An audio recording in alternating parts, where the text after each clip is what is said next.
First, I would like to thank Professor Studnicki Gisbert for giving me the floor.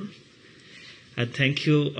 Today, I'll be talking about Rabindranath Tagore. So, Rabindranath Tagore is difficult for you to pronounce, I know. So, Tagore, actually, the name Tagore, Rabindranath Tagore. Tagore in Indian, writing, we write Thakur. So, but Anglicization of this name stands as Tagore. So, as Professor told you, so in the last class, you can remember, Professor talked about modernity. Professor talked about mainly modernity. So, Rabindranath Tagore was not against modernity. He was, actually his modernity was a different modernity, which was different from West. So he actually, today basically I'll be discussing about Tagore's engagement with Western thought. Okay, so he was an anti-colonial thinker, but in his own way. He was not like Frantz Fanon. So, perhaps you have a reading of Frantz Fanon in this class.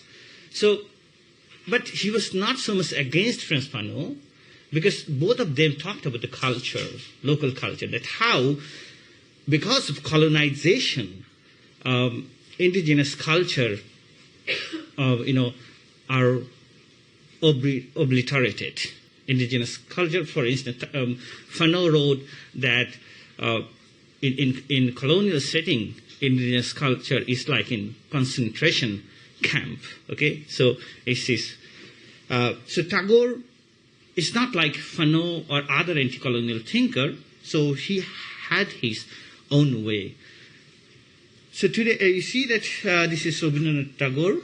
So he was born in late 19th century and died in 1941, so when World War was going on.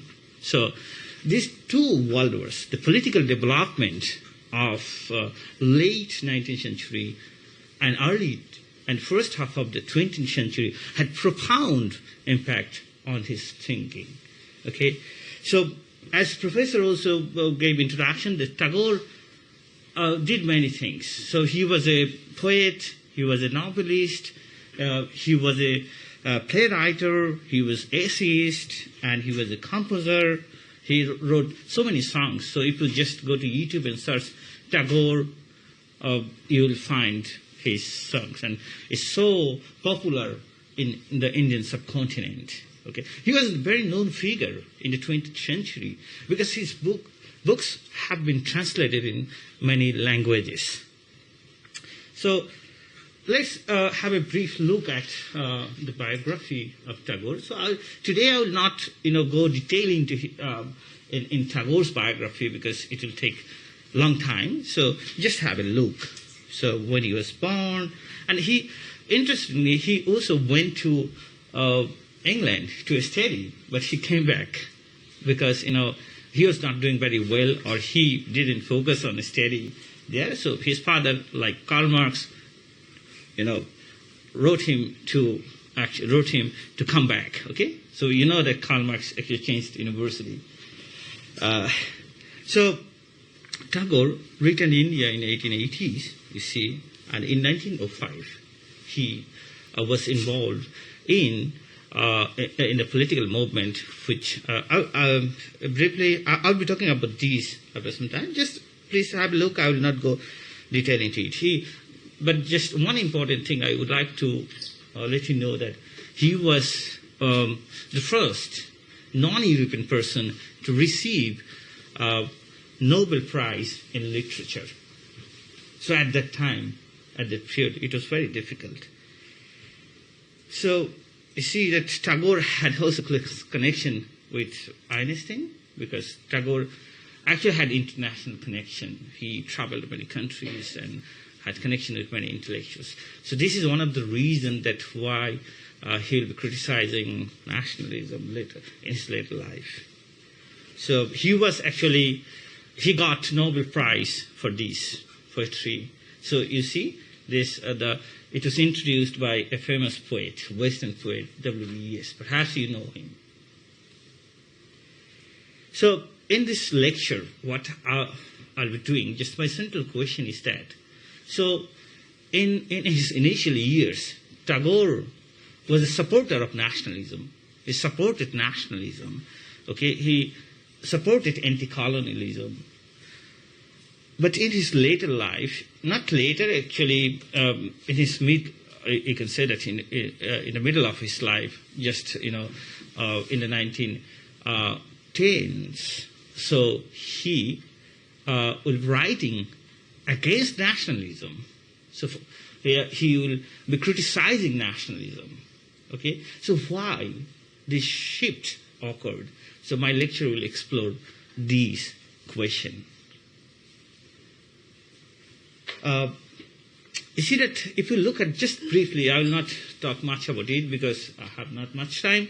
So if you look at the British just political setting in India at that time, so the British East India Company in the 18th century, they had a dominance in the early 18th century. And by mid-18th century, they conquered Bengal, so in the Battle of Palashi. Okay? So after that, actually, the colonialism, for instance, after 1757, after the conquered Bengal, you see that there was also a war at that time between the French and the English, you know it. So you see that gradually the French and the Dutch will actually lose their dominance. Okay, so and the British East India Company became very powerful. So they conquered Bengal, and Bengal, as one scholar wrote it, was the bridgehead of British colonialism in India. From Bengal, they actually spread the power in whole India. And by 1857, they conquered the most parts of India. Okay, so my actually time is this, the late or the mid, from mid-19th century. So mid-19th century, India became a formal colony or a part of British Empire. So in 1857, so before 1857, the British ruled India through company. But after 1857, it was formally included in the British Empire. So Tagore was born in that actually setting. So when in colonialism, and this was the time when in 1870s we see there was a growing incipient nationalist movement. Okay, so for instance there was formation of Indian Association, and there was in 1885 we see that a first political party in India, the Indian National Congress, was formed, and there was also larger participation of the middle class and all classes of people in British anti-colonial movement. Although British anti-colonial movement was there, but most of the people were peasants and subalterns. But now, from late 18th century, late 19th century, we'll see that middle class will also enter to this movement, the British anti-colonial movement, and also nationalist movement. And Tagore had confusion, had complexities, because there was ambivalence in colonial situation, as one of the famous cultural critic, Homike Bhabha, wrote, you will have a kind of ambivalence in, you'll find a kind of ambivalence in colonial subject. Okay, so Rabindranath Tagore had these, but he supported, yes, he had confusion, that which he will do. In one of his letters, he wrote to a British, wrote to one of his friends that, okay, what I will do? Do I support nationalist, or I do not support nationalist? Okay, so there was confusion, but he supported the nationalist and anti-colonial movement. And in one situation, in 1905, we see the British colonialists, they divided the Bengal. Bengal was a big province for them, and they divided.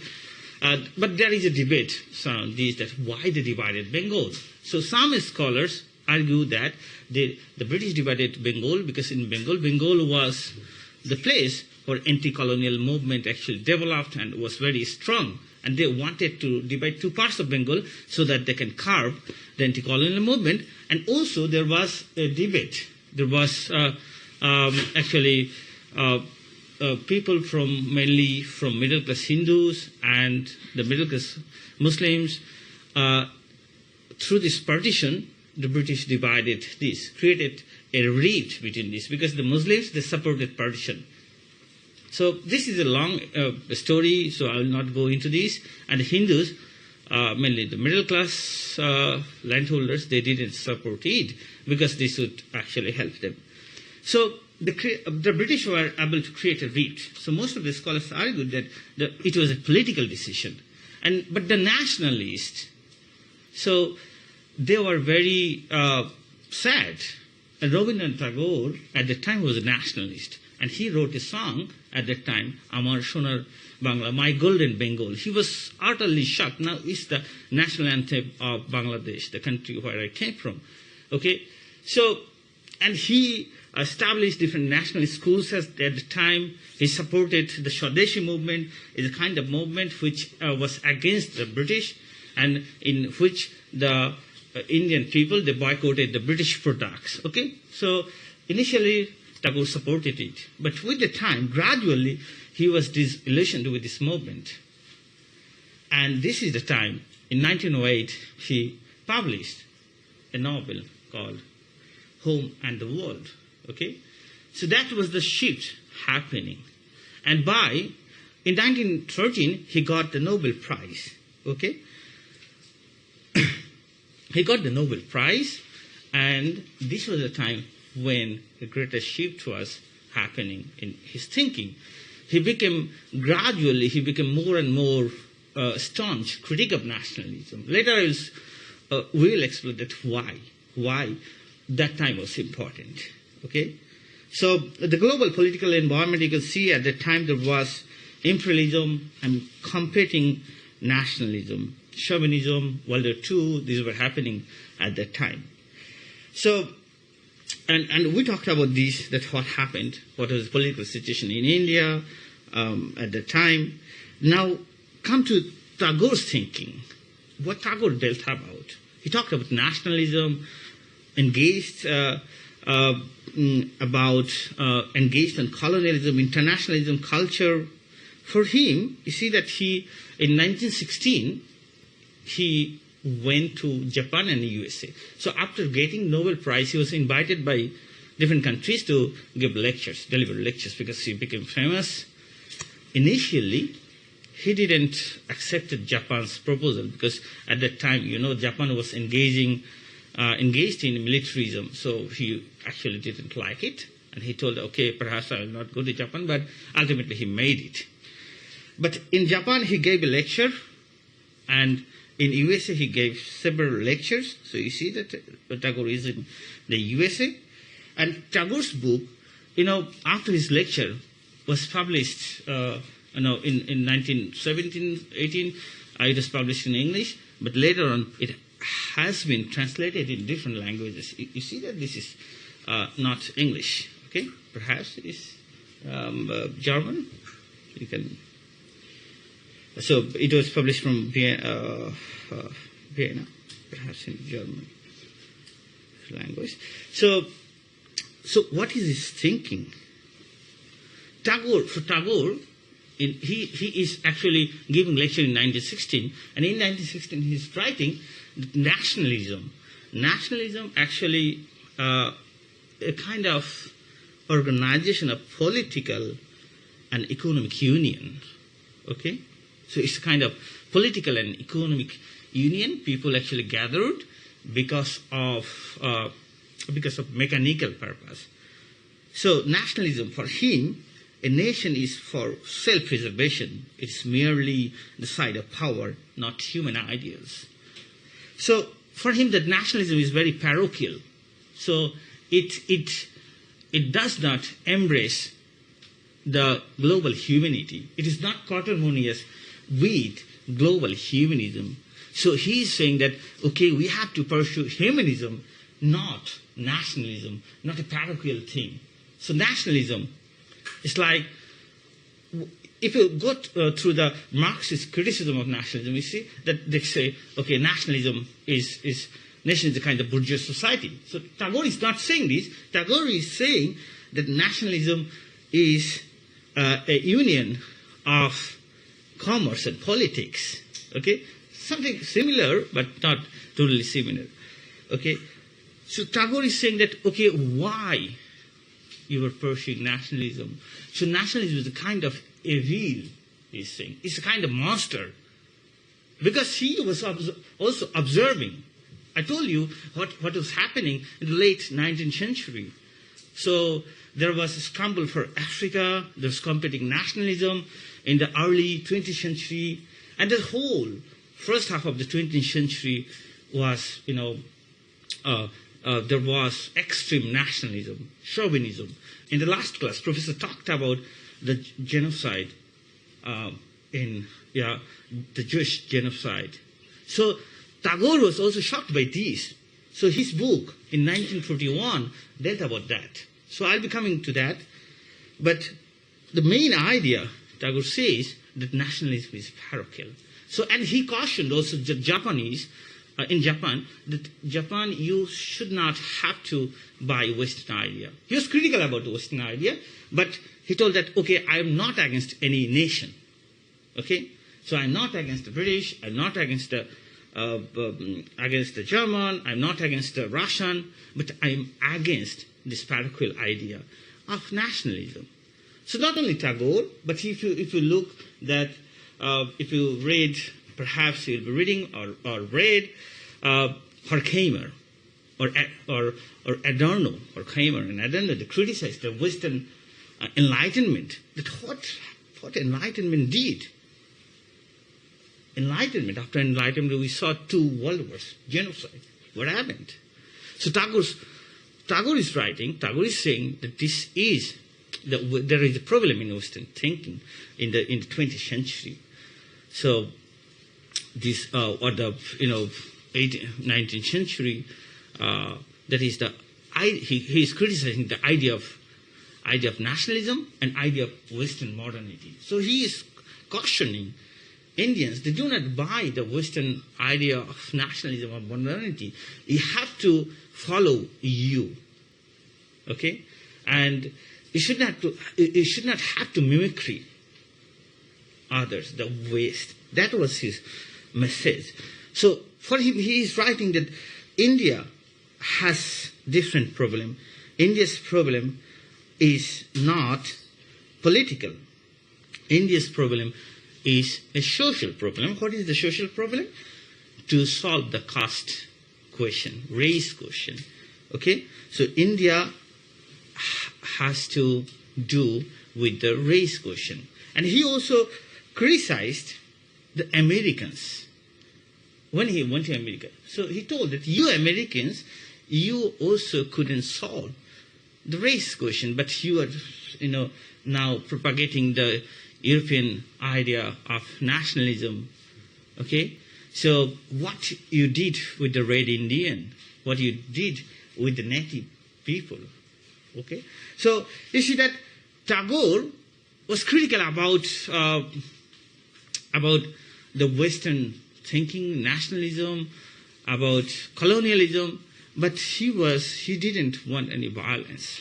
He was, in this case, he had some similarity with Gandhi, because he was actually disillusioned with nationalism because of the nature of anti-colonial movement in India at that time, terrorist, quote unquote, the British tale, okay, and also the global political environment particularly in the 20th century, first half of the 20th century, because he was such a unlucky man who had to watch 2 world wars. And he was ravished by these, because he was a very, actually he was a poet. The poet, actually it had much impact on the poet. What happened during the First and Second World War? 25% of Cambridge students and Oxford students had died in this war because they had to go to war. They were conscripted. Okay? So this is what nationalism did. Okay? So Tagore was critical of that nationalism, critical of that modernity. So he was not that, okay, he was not against any race, any nation. Okay. So this is actually, I would like to end with Tagore's quote here in this book. In 1941, so during the World War II, and 1941 was the time when Tagore actually will die. And this is the year Tagore wrote. As I look around, I see the crumbling ruins of a proud civilization strewn like a vast heap of fatality. All over Europe, barbarism has bared its bloody fangs, striking terror in every human heart. An epidemic of repression rears its ugly head from inside the very core of Western civilization. So, ladies and gentlemen, see how the global political, situation also impacted Tagore's in his thinking. Okay, so do I have time more, or should I finish now? I can finish now, sir. Okay, so yes, you see, if you have, so you see that Tagore observed a crisis. What is the crisis? So now you see that Huntington is writing Clash of Civilization. Tagore is not writing that. Tagore is not in that school. Tagore is trying to find out the crisis. So I do not know whether you have heard the name of a philosopher, French philosopher, Alain Badiou or Alain Badiou. Have you ever heard his name? No? So Alain Badiou wrote a book, Metapolitics. So in Metapolitics, Tagore is not saying that this is the difference between Marxist and non-Marxist. So Badiou was a Marxist. He found a crisis is political. So Badiou is writing that there is a crisis. So what is the crisis? The lack of politics. At that time, Rabindranath is not writing, but there was a lack of politics. The lack of true politics, truth. So here we're living and we are, the world is lack of politics. The true politics. The true politics is the politics for the human, global human. Okay? So Tagore actually found that crisis. Tagore didn't mention that it's not political, but if we use Badiou, we can observe that there was a lack of politics. So the politics was narrow, politics was parochial, the politics was, that's why all that happened. Thank you very much, ladies and gentlemen, for hearing me. Thank you.